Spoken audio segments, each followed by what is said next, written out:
আল্লাহ সুবহানাহু ওয়া তাআলা পৃথিবী সৃষ্টির 50,000 বছর পূর্বে পৃথিবীতে যা ঘটবে তার সব কিছু লিখে রেখেছে। আব্দুল্লাহ বিন মাসউদ রাদিয়াল্লাহু তাআলা আনহু বলেন, মৃত্যু যেভাবে মানুষের দিকে দৌড়াচ্ছে, ধেয়ে আসতেছে, পৃথিবী বা সময় আমাদের থেকে পালিয়ে যাচ্ছে, আর কিয়ামত এবং মৃত্যু আমাদের দিকে দৌড়ে দৌড়ে আসতেছে। প্রতি সেকেন্ডে যত কিলোমিটার গতিতে আলো চলতেছে, তত লক্ষ কিলোমিটার গতিতে আমার মৃত্যু আমার দিকে ধেয়ে আসতেছে। কেন? ওটাই টাইম, ওটাই আমার লাইফ লিমিটেশন। তো ওই যে মৃত্যু যেভাবে মানুষের দিকে ধেয়ে আসে, মানুষের রিজিক সেভাবে মানুষের দিকে ধেয়ে আসতেছে। কোনো মানুষ তার তাকদীরে লিখিত রিজিক ভক্ষণ না করে পৃথিবী থেকে বিদায় নেবে না। এটা আল্লাহ সুবহানাহু ওয়া তাআলার ফায়সালা। এই তাকদীরের বিশ্বাসটা আপনাকে কাজে দেবে হার্ড টাইম, কঠিন সময়।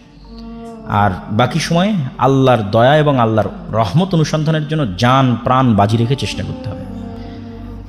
আর কে তাকদীরের একটা হাদিস বলতে চেয়েছিলাম, রাসূলুল্লাহ সাল্লাল্লাহু আলাইহি ওয়াসাল্লাম বলেছেন, পৃথিবী সৃষ্টির 50,000 বছর পূর্বে আল্লাহ সুবহানাহু ওয়া তাআলা পৃথিবীতে যা যা ঘটবে তার সকল কিছুর তাকদীর তিনি লিখে রেখেছেন। তো এই দুইটা ঘটনা এবং তাকদীরের প্রতি অগাধ আস্থা, এটা আপনাকে কাজে দিবে কিসে? ঘরে বসে থাকার প্রতি উৎসাহিত করার জন্য না। ঘরে তো বসে থাকা যাবে না, কেন? আমি তো আগেই বলেছি যে পৃথিবীতে যা রিজিক ছড়িয়ে আছে তা কার দয়া? সব দয়া তো কাফের মুশরিকানে নিয়ে চলে গেল। তাহলে মুসলমানেরা ঘরে বসে থেকে কীভাবে দাবি করে যে সে আল্লাহর বান্দা? আল্লাহর বান্দা হলে আল্লাহর দয়া অনুসন্ধানের চেষ্টা করতে হবে। সাহাবীরা করেছে, নবী রাসূলেরা করেছে, আমাদেরকেও চেষ্টা করতে হবে। কিন্তু তাকদীরের প্রতি বিশ্বাসটা কাজে দিবে কোথায়? যখন কঠিন সময়, তখন। যেটাতে রাসূলুল্লাহ সাল্লাল্লাহু আলাইহি ওয়াসাল্লাম এই হাদিসে বলতেছেন যে কাতাবাল্লাহ মাকাদির আল খালাইক ক্বাবলা আন ইয়াখলাকাস সামাওয়াতি ওয়াল আরদ বি50,000 সানা। আর দুনিয়া বিমুখতার যে হাদিসগুলো, ইসলাম সন্ন্যাসবাদ কখনোই নয়। এত বড় বড় কোটিপতি সাহাবী আছে, সব রাসূল সাল্লাল্লাহু আলাইহি ওয়াসাল্লামের জান্নাতের সুসংবাদপ্রাপ্ত 10 জন সাহাবী। যে 3 জনের নাম বললাম, উসমান গনি, তার নামই দেওয়া হয়েছে ধনী, গনি মানে ধনী। জুবাইর ইবনুল আওয়াম, তৎকালীন মদিনার ব্যাংকিং সিস্টেম উনি কন্ট্রোল করতেন। সবাই এসে তার কাছে টাকা জমা রেখে যেত, উনি মানুষের টাকার লেনদেন করতেন, উনি নিজেও কোটিপতি ছিলেন। ওনার বিশাল বাংলো বাড়ি ছিল মদিনাতে, যেটার কিছু ভগ্নাংশ, খণ্ডিত অংশ এখনও পাওয়া যায় মদিনাতে। বড় বড় সব খেজুর বাগানের মালিক ছিল। আর আরেকজনের নাম বললাম আব্দুর রহমান বিন আউফ।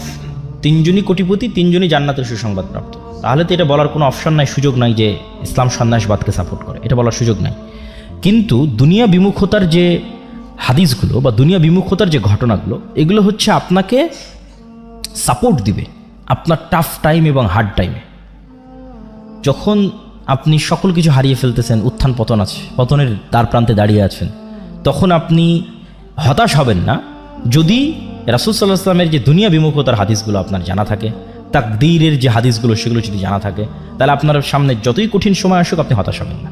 এইটা হলো এটার বেনিফিট। মানুষ তো চেষ্টা করতেই থাকবে, চেষ্টা করাটাই মানুষের কাজ। কিন্তু যখন হার্ড টাইম আসবে তখন সে তাকদীরের কথা স্মরণে রাখবে, রাসূল সাল্লাল্লাহু আলাইহি ওয়াসাল্লামের দুনিয়া বিমুখ আচরণগুলোর কথা স্মরণে রাখবে। তো আল্লাহর নবীর দুনিয়া বিমুখ আচরণের 2টা হাদিস বলে এবং তাকদীরের একটা হাদিস বলে আমার বক্তব্য শেষ করব। রাসূল সাল্লাল্লাহু আলাইহি ওয়াসাল্লামের দুনিয়া বিমুখ আচরণের 2টা ঘটনা। একদিন একজন মেহমান আসছে, আমি শুধু বাংলা বলে যাচ্ছি, হাদিস সহিহ। একদিন একজন মেহমান আসছে আল্লাহ নবীর কাছে, এসে বলতেছে যে আমার রাস্তাঘাটে আমি সব কিছু হারিয়ে ফেলেছি, আমার একটু খাবারের ব্যবস্থা করতে হবে। এই 2টা ঘটনা আপনাদের খুব মনোযোগ দিয়ে শুনতে হবে, আমাদের বক্তব্য শেষ। খাবারের ব্যবস্থা করতে হবে। আল্লাহ নবী লোক পাঠালেন তার স্ত্রীদের ঘরে, কিছু আছে কিনা খাবারের। তো ইন্ডিভিজুয়াল প্রত্যেকটা স্ত্রী এই অ্যান্সার দিয়েছে, ওয়াল্লাযী বাআসাকা বিল হক, হে মুহাম্মদ সাল্লাল্লাহু আলাইহি ওয়াসাল্লাম, যে আল্লাহ আপনাকে সত্য নবী করে পাঠিয়েছে, সে আল্লাহর শপথ করে বলতেছে আমাদের বাড়িতে পানি ছাড়া খাবার দেওয়ার মতো কিছু নাই। তো তিনি হচ্ছেন তৎকালীন বিশ্বের সর্বশ্রেষ্ঠ মানব, সকল যুগের সর্বশ্রেষ্ঠ মানব। তার বাড়িতে মেহমান এসেছে, মেহমানকে খাওয়াবেন, খাওয়ানোর মতো তার কোনো স্ত্রীর বাড়ি থেকে এ আনসার আসতো না যে এখানে একটা খেজুরের দানা আছে, তাকে খাওয়াবে খাবার হিসেবে দেওয়া যায়, বা আটা আছে সেটিতে রুটি তৈরি করে দেওয়া যায়, বা গোস্ত আছে দেওয়া যায়। সবাই বলেছে তাদের বাড়িতে শুধু পানি আছে, আর দেওয়ার মতো কিছু নেই। তো আল্লাহ নবী কী করবেন? তখন তিনি সালাতের পর সাহাবীদের বললেন, আচ্ছা কেউ কি আছো তোমরা আজকে একজন মেহমানের দায়িত্ব নিতে পারবা? তখন আবু তালহা বলতেছে রিস্ক নিয়ে, সেও আসলে ইন ডিটেলস জানে না, কিন্তু আল্লাহ নবীর এই অসহায় অবস্থা দেখে সে রিস্ক নিচ্ছে। আবু তালহা বলছে, আল্লাহ নবী ঠিক আছে, আমি আপনার মেহমানের দায়িত্ব নিচ্ছি। তো আবু তালহা কোনো প্রকার যাচাই বাছাই না করি সে কিন্তু মেহমান কিনে বাড়িতে চলে গেছে। বাড়িতে গিয়ে স্ত্রীকে বলতেছে যে আচ্ছা আজকে তো আল্লাহ নবী আমাকে একটা কাজ চাপিয়ে দিয়েছে, একজন মেহমানের দায়িত্ব আমার উপর দিয়েছে, বাড়িতে কোনো খাবার আছে? তখন আবু তালহার স্ত্রী বলতেছে, বাড়িতে তো বাচ্চাদের খাবার ছাড়া কোনো খাবার নাই, মানে ছোট 2-3টা বাচ্চা আছে, সেই 2-3টা বাচ্চাকে যে খাবার দিবে ওই খাবারটা ছাড়া কোনো খাবার নেই। তাহলে এখন করণীয় কি? তখন 2 স্বামী স্ত্রী মিলে পরামর্শ করেছে যে ঠিক আছে, এক কাজ করো, বাচ্চাদের খাবার না খাওয়াইয়েই ঘুম পাড়িয়ে দাও, বাচ্চাদের খাবার খাওয়ায়ও না, তাদেরকে না খাওয়াই ঘুম পাড়িয়ে দাও। আর মেহমানের সাথে তো মেজবানকে বসতেই হয়, মানে যাকে আপনি মেহমানদারি করাবেন আপনার বাড়িতে, যদি তাকে আপনি না বসেন সে তো অকওয়ার্ড ফিল করবে, বিব্রত বোধ করবে। তাহলে আমরা যখন একসাথে মেহমানের সাথে খেতে বসবো তখন কৌশলে বাতিটা নিভিয়ে দেওয়া হবে, স্বামী স্ত্রীর প্ল্যান। কৌশলে যখন বাতি নিভিয়ে দেওয়া হবে তখন আমরা খাওয়ার অভিনয় করতে থাকবো, কিন্তু আসলে আমরা খাবো না। কেন, বাচ্চাদের খাবার অনেক অল্প স্বল্প খাবার, যদি আমরাও দুইজন বাতি জ্বালিয়ে সেটার সাথে অংশগ্রহণ করি তাহলে মেহমানের খাবার বলে আর কিছু বাকি থাকবে না। তাহলে বাচ্চাদের ঘুম পাড়িয়ে দেওয়া হলো এবং স্বামী স্ত্রী দুইজন বাতি নিভিয়ে খাবারের অভিনয় করলো, আর মেহমান খাবার গ্রহণ করলো। পরের দিন রাসূলুল্লাহ সাল্লাল্লাহু আলাইহি ওয়াসাল্লাম বলতেছে, আবু তালহা তুমি কি করেছো? আল্লাহ তোমার উপর অনেক সন্তুষ্ট হয়েছে। তো কি করেছেন? তো এই ঘটনা। তো এটার থেকে আমাদের শিক্ষা কি? যে ওই যুগের যারা সর্বশ্রেষ্ঠ মানব তাদের এটি জীবন হিস্ট্রি এবং কালচার বলা হচ্ছে।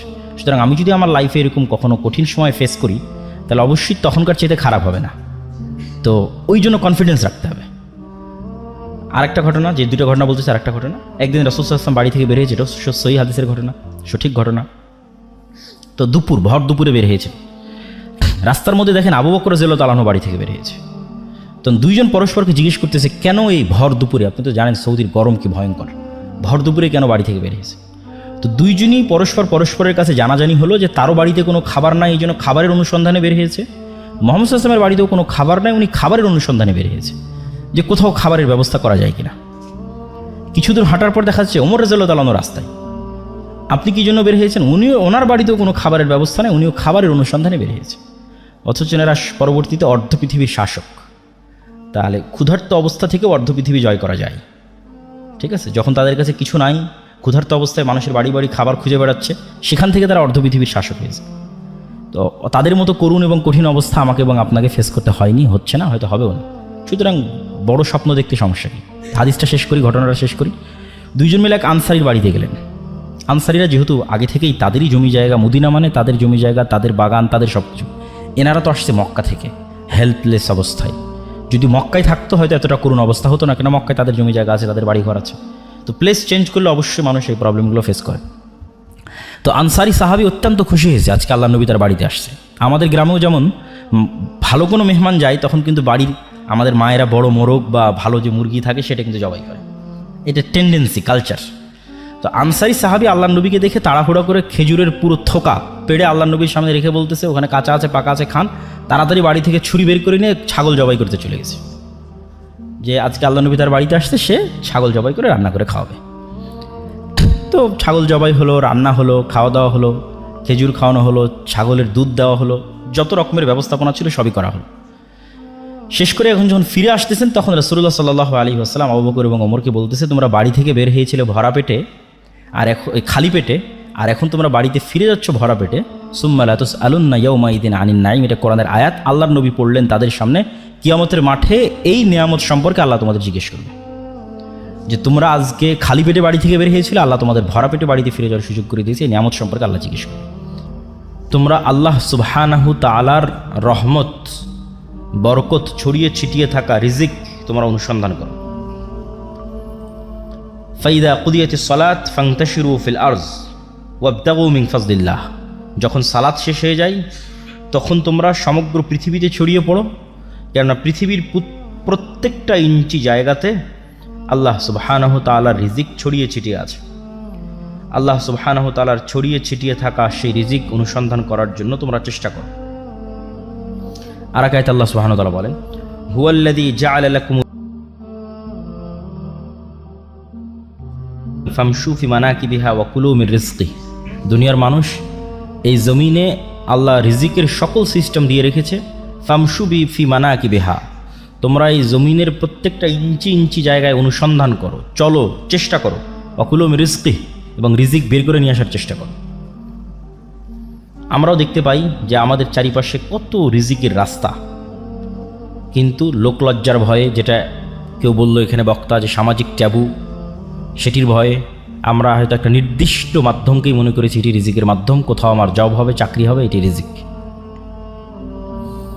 তো আসলে রিজিকের মাধ্যম লিমিটেড নয়, মানুষ চেষ্টা করলে অবশ্যই রিজিক পাবে, এবং চেষ্টা করবে কোন নিয়াতে সেটিও আমরা তুলে ধরলাম আপনাদের সামনে, যে চেষ্টা করবে এই নিয়াতে যে পৃথিবীতে যত রিজিকের ব্যবস্থাপনা আছে এগুলো সব কার দয়া, কার রহমত? আল্লাহর রহমত, আল্লাহর দয়া। ওইটা থেকে যখন আপনি বিমুখ থাকছেন, আপনি অহংকারী। মানে আপনি জানেন যে এখানে একটা টাকা হালাল উপায়ে ইনকামের রাস্তা আছে, বাট আপনি করছেন না, মানে আপনি অহংকারী। আপনি আল্লাহর দয়াকে অবমূল্যায়ন করছেন, আল্লাহর রহমতকে অবমূল্যায়ন করছেন। এবং এটি নবীদের চিন্তা চেতনা ছিল। যেমন আইয়ুব আলাইহিস সালাতু ওয়াস সালাম একবার গোসল করছিলেন, তখন স্বর্ণের বৃষ্টি হচ্ছিল। তিনি গোসল বাদ দিয়ে স্বর্ণ কুড়াতে গেছেন। আল্লাহ বলছে, আইয়ুব, আমি কি তোমাকে ধনী করিনি যে তুমি স্বর্ণ কুড়াতে গেলে? তো আইয়ুব আলাইহিস সালাম উত্তরে বলতেছে যে আমি ধনী এই জন্য স্বর্ণ কুড়াবো না, এই সেন্স থেকে তো আমি যাইনি। আমি গেছি এই সেন্স থেকে যে আমি যদি সমগ্র পৃথিবীর মালিকও হই, যে এই মুহূর্তে সারা পৃথিবীর সকল ধন সম্পদের মালিক আমি একাই, তারপরেও যদি স্বর্ণের বৃষ্টি হয় তো আমি ওইটা কুড়াতে যাব, কেননা এটা কার দয়া? আল্লাহর দয়া। আর ওইটার থেকে আমি দূরে থাকবো, মানে আমি আল্লাহর দয়াকে অবমূল্যায়ন করতেছি। এই সেন্স থেকে দাউদ, সুলাইমান, আব্দুর রহমান বিন আউফ, জুবাইর ইবনুল আওয়াম, উসমান গনি, উসমান ইবনে আফফান, তারা পৃথিবীর কোটিপতি ছিলেন। দাউদ এবং সুলাইমানের মতো ধনী পৃথিবীতে আগেও কোনোদিন আসেনি, ভবিষ্যতেও কোনোদিন আসবে না। তারা এতটা ধন সম্পদের মালিক ছিলেন। তো এতটা ধন সম্পদের মালিক হওয়ার পিছনে তাদের মূল থিওরি এটিই ছিল যে তারা ছিলেন শাকুর, শুকরিয়া আদায়কারী। তারা অহংকারী ছিলেন না, যে না ধন সম্পদ আহরণের পূর্বে অহংকারী ছিলেন, না ধন সম্পদ আহরণের পরে অহংকারী হয়েছে। এটাই লং টাইম সম্পদ মেনটেন করার একমাত্র উপায়। ধন সম্পদ আহরণের আগেও অহংকারী হওয়া যাবে না, ধন সম্পদ আহরণের পরেও হওয়া যাবে না। তাহলেই দীর্ঘদিন ধন সম্পদ আপনার কাছে থাকবে। এই দুইটার ব্যাখ্যাটা কি? ধন সম্পদ হওয়ার আগে অহংকারী হওয়া যাবে না মানে এমন কোনো কাজ, হালাল কাজে ইনকাম হইতে পারে, সেটাকে ছোট চোখে দেখে পিছিয়ে থাকা হবে না। যে কোনো হালাল কাজকে যখন আপনি ছোট চোখে দেখে পিছিয়ে থাকবেন, তখন আপনি অবশ্যই অহংকারী, এই জন্য পিছিয়ে আছেন এবং এই জন্য আপনি সাকসেসফুল হতে পারছেন না। আর দ্বিতীয় সেটি হচ্ছে ধন সম্পদ হওয়ার পরে অহংকারী হওয়া যাবে না। আল্লাহ সুবহানাহু ওয়া তাআলা বলেন, ইন্নাল ইনসানা খুলিকা হালুআ, আমি মানুষকে দুর্বল করে সৃষ্টি করেছি। ওয়া ইযা মাসসাহু শাররু জাজুআ, যখনই বিপদ আপদ মানুষকে ঘিরে ধরে সে হতাশ হয়ে যায়। ওয়া ইযা মাসসাহুল খায়রু মানুআ, আর যখনই টাকা পয়সা বেশি হয়ে যায় অহংকারী এবং কৃপণ হয়ে যায়। তাহলে এই যে মানুষের দুইটা ডাইমেনশন, যে যখন চারিদিকে বিপদ ভীত সন্ত্রস্ত, যখন চারিদিকে টাকা পয়সা কৃপণ অহংকারী, এই দুটাই আল্লাহ অপছন্দ করেছে। এটা দুর্বল ব্যক্তিত্বের পরিচয়ক। আর শক্তিশালী পার্সোনালিটির পরিচয় কি? চারিদিকে বিপদ আপদ দেখলেও সে ভীত সন্ত্রস্ত হয় না, হতাশ হয় না, তার সৃষ্টিকর্তা আল্লাহর প্রতি ভরসা রাখে। আবার যখন কোটি কোটি টাকার মালিক হয়, তখনও সে অহংকারী, পাপাচারী, অপচয়কারী হয় না, তখনও সে তার ন্যায় নিষ্ঠা বজায় রাখে। এই ব্যক্তিত্ব অর্জন করতে পারলে আপনার ধন সম্পদ আপনার কাছে দীর্ঘদিন কন্টিনিউ করবে। সম্মানিত উপস্থিতি, আমি আমার বক্তব্যকে দীর্ঘায়িত করতে চাই না। রিজিক অন্বেষণের প্রতি উৎসাহিত করতে গিয়ে একটি ছোট্ট ঘটনা বলে আমার বক্তব্য শেষ করব ইনশাল্লাহ। আব্দুর রহমান বিন আউফ যখন মক্কা থেকে হিজরত করেন, তখন অত্যন্ত খালি, জীর্ণ শীর্ণ, রিক্ত হস্তে মক্কা থেকে মদিনায় গেছেন। মদিনায় যাওয়ার পর তিনি এক আনসারি মানে সাহায্যকারী, ইনভেস্টর, বেশিরভাগ আনসারি ছিল ইনভেস্টর, আর বড় বড় ব্যবসায়ীরা সব ছিল মক্কা থেকে আসা। কেননা by default, by nature, by born মক্কার কুরাইশরা হচ্ছে বিজনেসম্যান। যেটা আপনারাও জানেন যে আমাদের নবীর স্ত্রী খাদিজা রাদিয়াল্লাহু তাআলা আনহা অনেক বড় বিজনেসম্যান। আল্লাহর নবী তার বিজনেসের দায়িত্ব পালন করেছে, তিনিও বিজনেস বোঝেন। ঠিক আছে, বদরের যুদ্ধ হলো কেন? আবু সুফিয়ানদের কন্টিনিউয়াস বিজনেস চলতো সিরিয়ার সাথে। ওই বিজনেস যে রুটটা ছিল, ওই রুটটা আল্লাহর নবী ব্লক করে দিয়েছিল। কেননা রাসূল সাল্লাল্লাহু আলাইহি ওয়াসাল্লামের সাথে আবু সুফিয়ানদের যে দ্বন্দ্ব ছিল, এটা শুধু ধর্মীয় দ্বন্দ্ব ছিল না। ঠিক আছে, এটার মধ্যে টাকা পয়সা সম্পৃক্ত ছিল, দুনিয়া সম্পৃক্ত ছিল, পাওয়ার সম্পৃক্ত ছিল। আপনারা অবশ্যই জানেন যে মক্কা হচ্ছে এইদিকে পশ্চিম, না পশ্চিম তো এইদিকে নাকি? মক্কা হচ্ছে এই পাশে আর মদিনা হচ্ছে এই পাশে, আর এখানে হচ্ছে সিরিয়া। তো মক্কায় হচ্ছে কুরাইশরা থাকে, তারা সমুদ্রের ধার দিয়ে, লোহিত সমুদ্রের ধার দিয়ে সিরিয়াতে বিজনেস করে। তো এই বিজনেস রুটে মধ্যে মদিনা। তো যখন মুহাম্মদ সাল্লাল্লাহু আলাইহি ওয়াসাল্লাম মক্কা থেকে হিজরত করে মদিনায় আসলেন, তখন তিনি বিজনেস রুট বন্ধ করে দিলেন। তোরা বিজনেস করবে কিভাবে? তখন তো যুদ্ধ অনিবার্য। এই জন্য কিন্তু বদর, ওহুদ থেকে বাকি যে যুদ্ধগুলো হয়েছে, এই যুদ্ধগুলো এই কারণে যে মদিনা যত বেশি পাওয়ারফুল হবে, মক্কার ব্যবসা তত সংকীর্ণ হয়ে যাবে, কেন ব্যবসায় চলতো সিরিয়ার সাথে। তো এরা by nature, by default business করা জানতো। তো ওরা যখন ওখান থেকে মদিনায় আসছে, তখন মদিনার মানুষেরা টাকা পয়সা দিয়ে ইনভেস্ট করেছে, ঠিক আছে তোমরা বিজনেস করো। আব্দুর রহমান বিন আউফকে বিজনেস করার টাকা দিয়েছে, জুবাইর ইবনে আওয়ামকে বিজনেস করার টাকা দিয়েছে, ওসমান ইবনে আফফানকে বিজনেস করার টাকা দিয়ে, এরা তো মক্কা থেকে পালিয়ে এসেছে সবাই, বড় বড় সাহাবী। কিন্তু এই প্রত্যেকটা বড় বড় সাহাবী অতি শর্ট টাইমে কোটিপতি হয়ে গেছে। তো আব্দুর রহমান বিন আউফ বললেন যে আমি তো উটের ব্যবসা বুঝি, আমাকে কিছু উট দাও, আমি আজকে থেকে বাজারে উটের বিজনেস শুরু করব। তো বাজারে যখন উটের বিজনেস শুরু করলেন, উনি একটা মূলনীতি মেনটেন করতেন।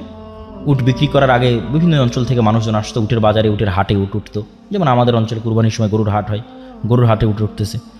তো উনি উটের খুঁটিনাটি সম্পর্কে খুব অভিজ্ঞ ছিলেন, উটের নেচার, স্বভাব, উটের খাওয়া, উটের ফুড সিস্টেম, ঠিক আছে, উটের আবাস বসবাস, উটের কালার, রং, শক্তি, সামর্থ্য, জীবন প্রণালী, বংশধারা, এভরিথিং সম্পর্কে খুব জানতেন। তো যে বিষয়ে মানুষ বিজনেস করুক ওই বিষয়ে নলেজ না থাকলে তো আসলে সে বিজনেস করতে পারবে না। তো যেহেতু উনি উট বিষয়ে সব